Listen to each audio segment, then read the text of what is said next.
Hi, this is Emily, and this is the M Dash. It is so hard to believe we are in double digits as this is episode 10. What a journey! And I'm so grateful for those that have been with me since launch one. If you are new here, I hope you go back to the beginning, but thank you so much for being here today. Today is, to me, the beginning. I wanted to reflect on mornings. And you might think to yourself, how could she talk about mornings for a podcast? But it's all going to tie together. But I feel that something I was thinking about in the last week of how I started my day and setting the tone for the day. And you hear that so much. But sometimes that comes across as pressure. Pressure that you got to have a green juice. Pressure that you got to make sure your meal is balanced, you run 15 miles, you meditate, you pray, you journal, all the things. And I think we put so much pressure on how we start the day, when really all it takes is a moment to center yourself and get ready for the day. And that's what I want to talk about today. Not that you're doing any mornings wrong, but you might be starting your day in someone else's voice instead of your own. So think to yourself, what is something I do every single day?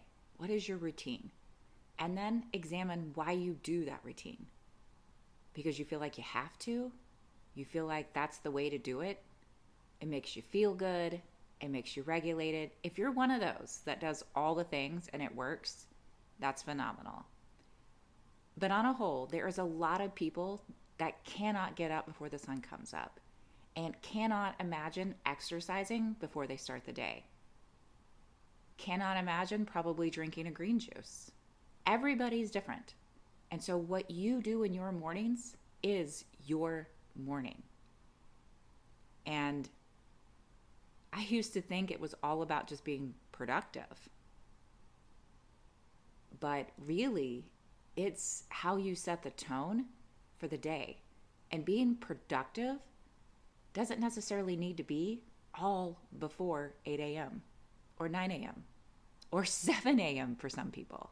It doesn't have to all be that way. But there is routine, and I don't disregard that. I just want to challenge you to start it a little different. In the mornings, before we get out of bed, so many of us are picking up our phones to check email, to check social media and scroll. And you know what I mean? It's almost that dread, right? Before you start your day, let me do something else so I just don't have to get up. But what I feel in that is when you're doing that, you're immersing yourself in someone else's story. You are living someone else's story when you do social media. And then you end up opening up a file of comparison or miss out or whatever it might be, but it's not your story. And it's the same with email. You're already thinking of your next move, what you need to do, all before you brush your teeth. I don't find that to be necessary. And I was doing that for so long.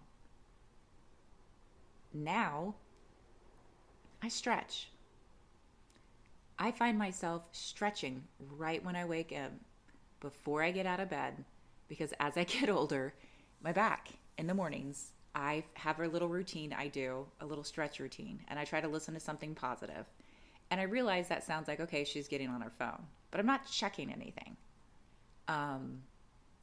It's trying to put words in my mind positive before I start the day. And that's where I kind of get into gratitude, that I try to be grateful in the morning for my bed that held me, my pillow that cradled me. When I put my 2 feet on the ground, I am grateful to do that. And I don't take that lightly. I talk about that so much of being present where you are, is that the minute that your feet hit the ground, that is a beautiful way to recognize gratitude. And all I'm suggesting is a moment. And the true moment I want to dive into is the mirror. And that's not something that was always easy for me. I want to give a little backstory to where the mirror became my place. I moved back to Texas in 2021. And in May of 22, I was in a car accident. I talk about this in the first chapter of my book, When the World Gets Loud. Very vulnerable, how I share it and what I did. But I was always a runner. I started running when my daughter was born. I figured that is when I should become the best version of myself. And why wouldn't I start hitting bucket list things now? Why would I wait? And doing a marathon was the top of my list. So I didn't even start with a 5K. I started with a marathon. But this isn't about the running. This is about me not running anymore and why I don't run anymore. In May of 22, I was coming back from an appointment, driving north on the tollway, and I was in a 3-car pileup. Bam, bam, bam. I was the third car. One car hit one car, the other car hit me. I happened to be on the phone with one of my reps on my sales team, and I paused, or I screamed. I really, I don't remember what I did with her. But she asked if I was okay, and I said, I think I was in a car accident. I really didn't know what happened. It's just the adrenaline at the time. You have no idea what's happening. It's surreal, right? All I knew is that one car was leaving, and it was kind of motioning us to follow. So the car that hit both of us was acting like we could exit and we could go over our things. We exited, and that car got away, disappeared. And we happened, I want to say it was Lover's Lane going north, and there's a nice neighborhood over there. So luckily we came over there. Some people came out. Some people said they were going to check their Ring cameras, all the things. But the cops were called, and wrapping that up, my car wasn't truly damaged in the 3 cars. The car that hit me that hit mine. And the other car, I just remember the front of it was just scratching against the pavement. But I got very lucky. Mine was not external. I say lucky because I'm here today. But mine was all internal, and it was pretty bad back injuries. And, when we finished up the cop report and all that, I said I was going to drive home, and the cop was like, I don't advise that. And I was like, well, there's nothing wrong with my car. In my mind, if my car was fine to drive, then I could drive. But again, adrenaline gets the best of you, and you make poor decisions, and I did. And I went home. And on the way home, I'm probably 30 minutes from home. And I'm going home, and it starts raining. But not your normal rain, a pop-up storm, sideways rain, hitting my shield. And I was like, oh my gosh, I just have to get home. And I was, you're already in an accident on the tollway. So being on the tollway, you're already having anxiety. I still do, to be honest, when there's traffic. But I exit, I get home. My daughter had just left, and I crawled in her bed and went to bed. And I woke up the next day in the most excruciating pain and realizing how bad it really was, and couldn't believe I drove, couldn't believe all of it. And it was a long road to recover. And I took time off, suggested by my boss. And I was alone. My daughter wasn't there. And the only person, or what I needed to take care of, I say person, but it was my dog. And I felt like she was so good at the time. She didn't ask for much, to go outside or anything. She would just lay by me. My daughter was gone. We did not have our cats yet. But I felt alone. And I wasn't asking for help from anybody. I was just resting. I didn't think there was anything anyone could really do for me.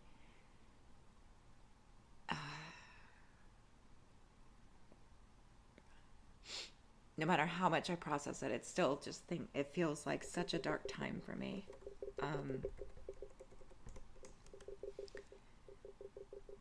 but I'm sharing this because that's where the mirror comes in. I want to say it was about 4 weeks in, maybe longer. And my boss said, I will never forget, she said, Emily, do you need to talk to somebody? And I realized I didn't sound right to her. I didn't sound right at all. And I'm glad she said it because it made me self evaluate where I was, what I was doing, and why. I knew I was journaling, right? It's like that was my way of not being alone, was just writing things down. And I'll tell you what I was writing was gratitude. Every day I wrote things I was grateful for. And that's what kept me, I felt, okay, but it wasn't enough. And the next morning after she said that to me, I went to my mirror and I said one nice thing to myself in the mirror, bedhead and all. I faced myself in the mirror. And I share this because the mirror is the place where you can either accept yourself or reject yourself.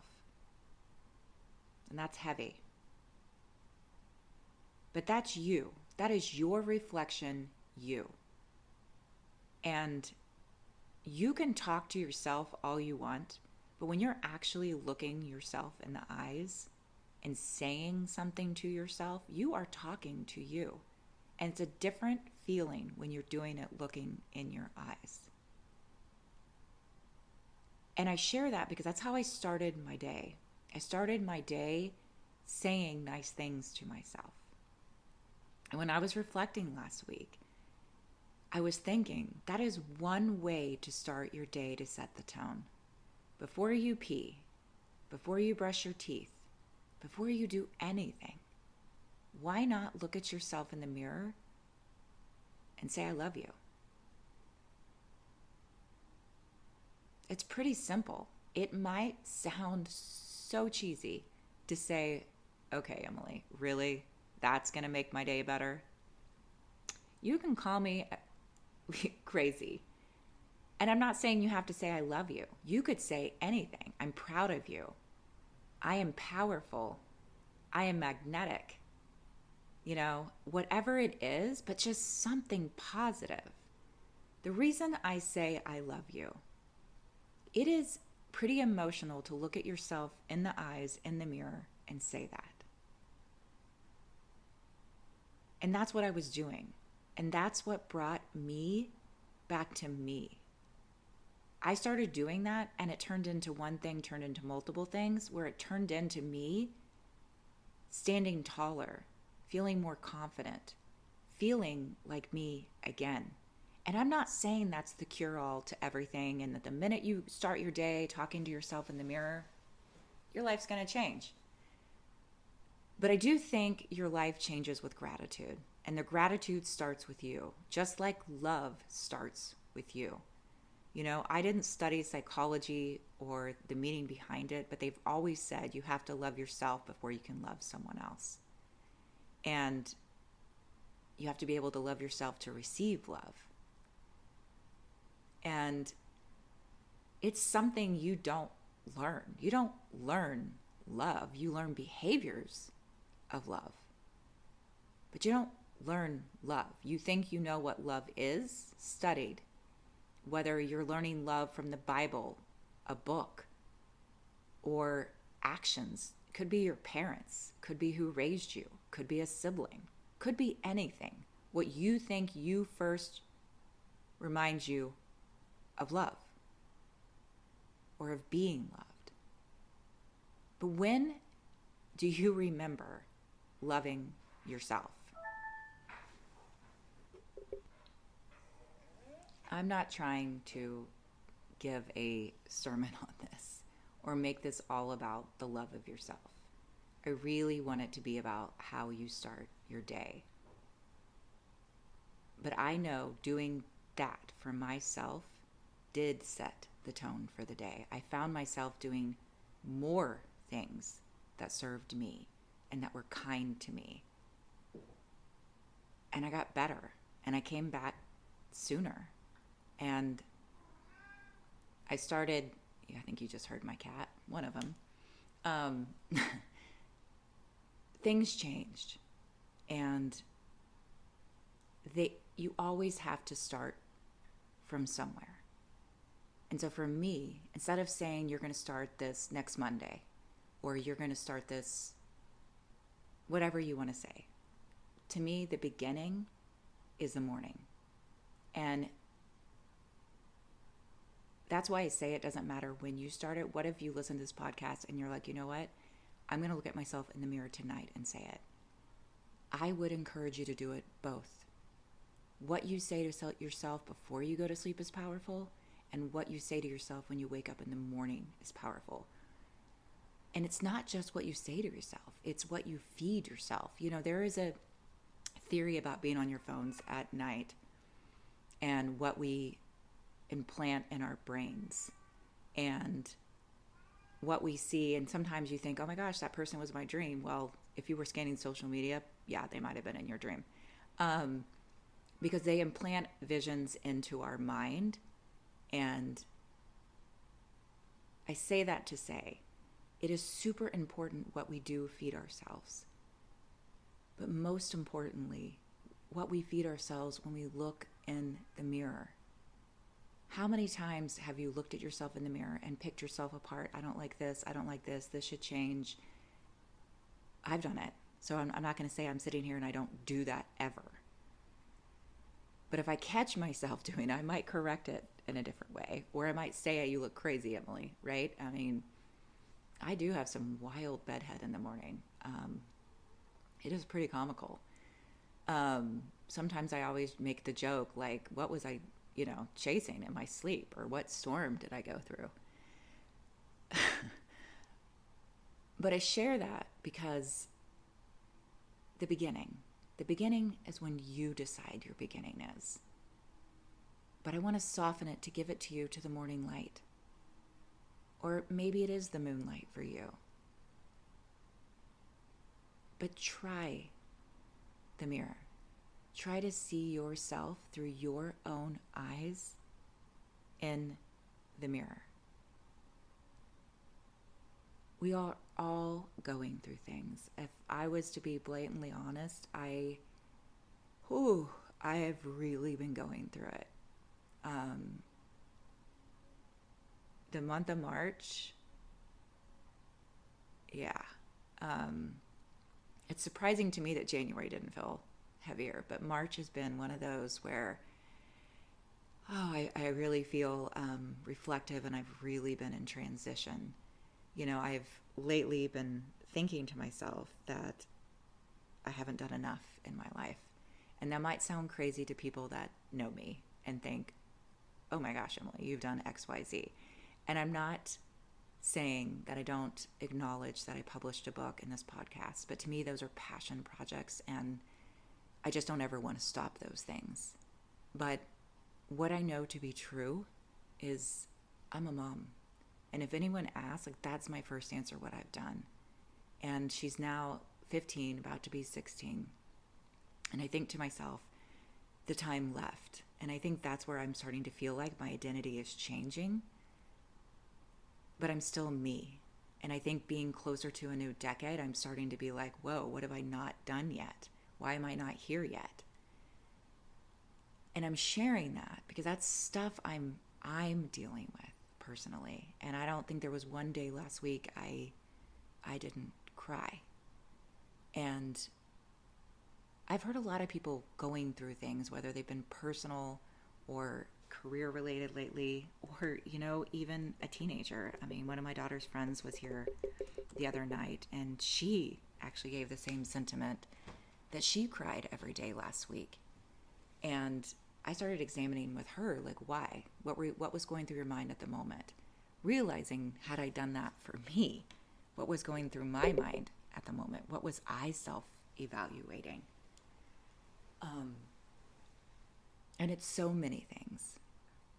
But the one thing I changed last week was my mornings, doing something for myself. And I realized I was stretching, but I'm just telling you, I've the morning, what you feed into your mind. If you wake up and you say, I am tired, whatever you give I am to, you are. A good theory to that was my dad. I think my dad's been sick once in all his years, or at least admitted it. He's never actually verbally said it, because he always taught me the power of words and what you give life to. And it doesn't mean you can't express how you feel about something. So don't think I'm telling you can't say those things. But when you constantly say those things, I am stressed, I am annoyed, I am irritated, I am all those things, you will see that more things come to you in that same energy. Have you noticed that? When one thing irritates you, do you not notice 10 more things show up? When you're upset about something, do you not notice 10 more things show up? When you're exhausted and you say it out loud, do you not feel like the more you say it, the more tired you become? I'm just giving examples. But if you said, I am love, I am peace, I am powerful, and you might be like, Emily, no, I'm not going to do that. Okay, don't. That's okay too. But I just challenge you to try something for yourself, self-talk to yourself in the mirror before you start your day. And you will notice little things changing. Start with something small. And that's where you will gradually see big differences, especially living in gratitude. I give gratitude for my legs every single day because of my accident. I am grateful to walk, even if it's a small walk, a big walk. I'm grateful that my legs work. I am grateful I get to use them. I am constantly feeling my feet and my shoes on the pavement, feeling present, feeling there. I always try to take that moment. Things have changed, right? Life will change. But the one thing you can constantly do is begin again.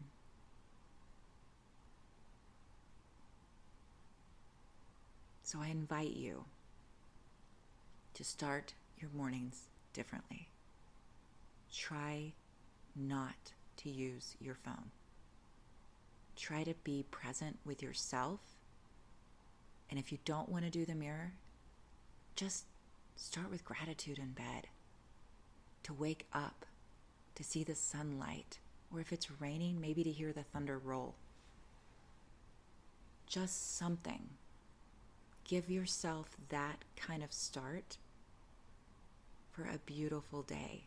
Maybe try saying something wonderful is going to happen today. Help yourself believe that it can, because it absolutely can. It could be a front row parking spot, right? Or a shipment that came early. I'm just giving examples of where you might be like, okay, yeah, that's nice. Little things make a big difference. Someone lets you over in the lane. Or it's big, you get the promotion at work. Or your crush finally asks you out.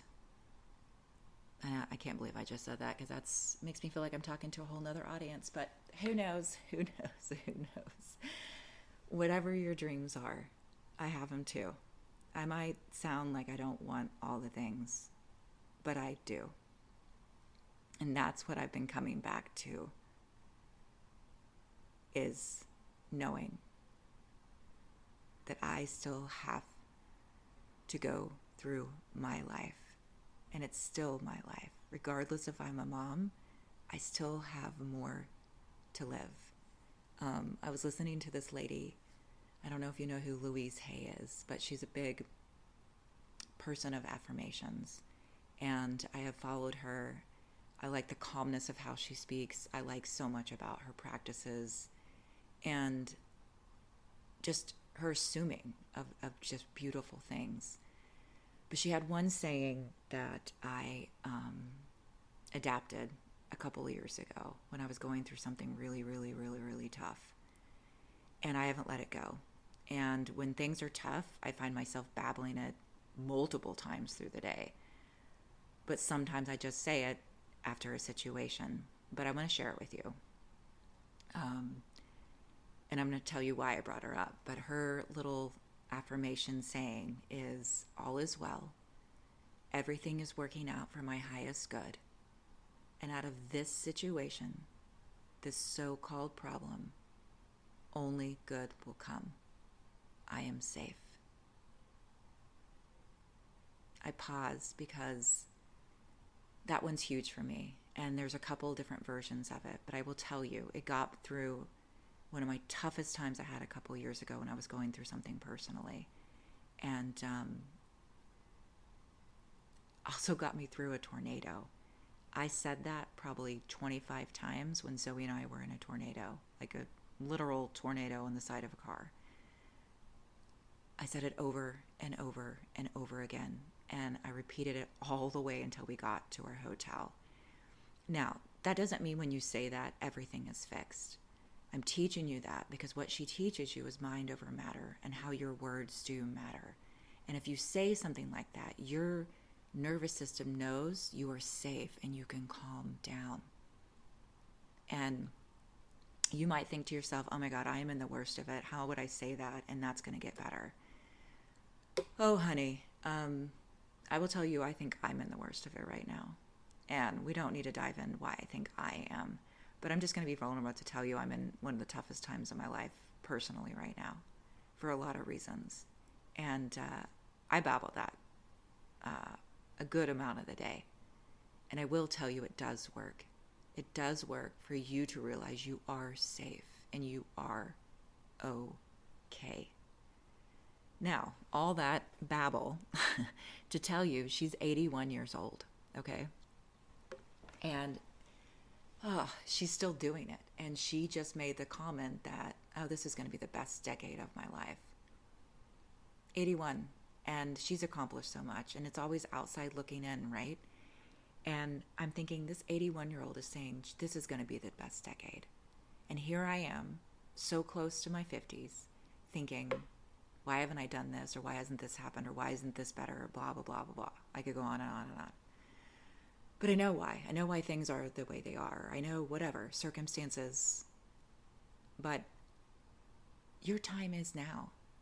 And you get to decide when your best day is and when your best year is and when your best decade is. And just knowing it will get better. And just knowing it's not over yet. So I share that because I share her words. Whether you believe in that stuff or not, words do have power. And how you start your day does matter. It does set a tone. And the best things we can do is start our day with love. So I invite you, when you look in the mirror, just notice. Do you avoid eye contact with yourself? Do you rush past yourself just to get ready? Do you smile at yourself? Have you smiled at yourself? That's the teaching. Just realize you are not behind. You are just getting started. We always have the opportunity to start again. Every single day that sun rises, we begin again. So you don't have to change your whole life tomorrow. Just look at yourself, but don't turn away.